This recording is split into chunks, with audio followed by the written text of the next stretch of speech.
The Collinsville community is voting on a proposed school bond Tuesday, February 13th to add new facilities for our students at both the high school and upper elementary.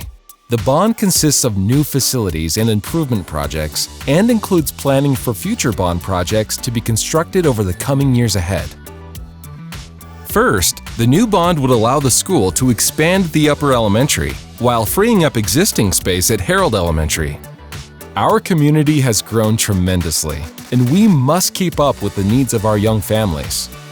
My daughter's in the queue currently. She's a fourth grader, and she just obviously came out of Harold, and Harold is there's way too many kids in there. You know, the pickup lines are enormous, and she's moved to the queue, and it's gotten a lot shorter, but they could really use the room there, so the addition to that building would be really nice.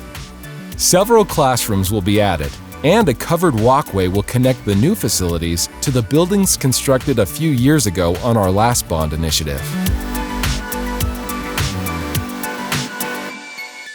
At the high school, plans have been created to develop new additions to the facility over 3 phases. This new bond is considered Phase 1, and we will be making some exciting changes. In Phase 1, the first addition will be to construct a new mixed-use classroom building on the southwest corner of our campus. The design is aesthetically pleasing, and it will begin the longer-term transformation of the front side view of the high school to an updated and freshened look for the school facade. Inside will be 3 creatively designed flexible classrooms. The adjacent flexible learning space will be an open design which allows in lots of outdoor light, and the space can be used for other functions, such as science competitions or other large group gatherings. That's something we do need at our high school. The current facilities don't provide adequate equipment and classroom space for our STEM programs. And the middle school has advanced their STEM program, but we don't have the facilities to really do it at the high school, so this would be huge for that. Next up is our new band room, which will be new construction located on the east side of our campus. Our band program is second to none, and we will be creating a new home for them to practice. Not only will they have a new group practice and individual practice rooms indoors, but there will be an outdoor practice facility with a lined practice lot for formation rehearsals.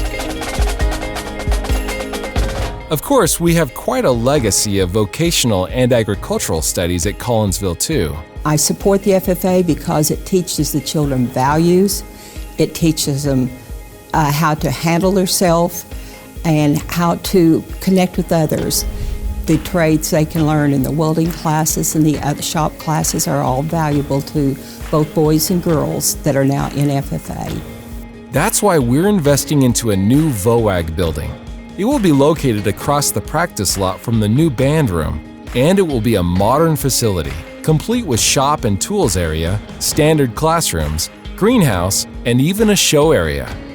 What an opportunity for our students to pursue a well-rounded education of trades and agriculture alongside the traditional learning environment.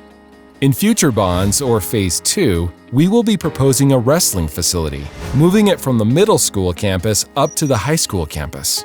We also plan to construct a new multi-purpose building in the future that will be used for various activities.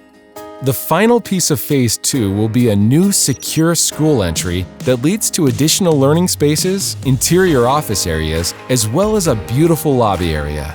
It will have a circle drive and will continue our new facade implementation for everyone to see. Collinsville's a great place to live, and people want to be here. They want to be here because of the small town charm, the small town atmosphere, convenient amenities, and the niceness of the whole area. I believe it's 2013 our citizens, our patrons passed our bond issue by roughly 84% pass rate as opposed to no, and so that's phenomenal. Now let's hear more about how this bond and Phase 1 projects will affect us as we move forward. To have what we need as far as the buildings themselves, we're going to have to always push the envelope. And to do that, in this bond issue, what we're proposing to do is to go up 2%, or roughly $22 a year. No one's for raising taxes. I get that, and nobody does. And Terry Dew, our former superintendent, said there's never a good time to ask to do that. But there's a right time. This community has always been a great supporter of our school system, and this is another opportunity for you to get out to support our schools by voting for this bond. I think it's very important for everybody to take time out of their schedules and go vote when the bond issues do come up to help the betterment of our community and of our school district. As you can see, there's a lot of things happening in the city. Our school systems really need this, and this first phase of the bond, it really needs to be looked at from everyone, so everybody should get out and make their voice heard. To continue our progress and continue kind of the successful role that we've been on as a district and a community, I think this is a big part. This bond will be used for creating a school campus that is expanding, updated, and embraces the current and future needs of our community. It's time to upgrade the school with an environment that gives our kids the best opportunity to succeed. It's time to get out and vote on Tuesday, February 13th, and make a difference for our kids and the community here at Collinsville Public Schools. To find out more, go online to www.collinsville.k12.ok.us.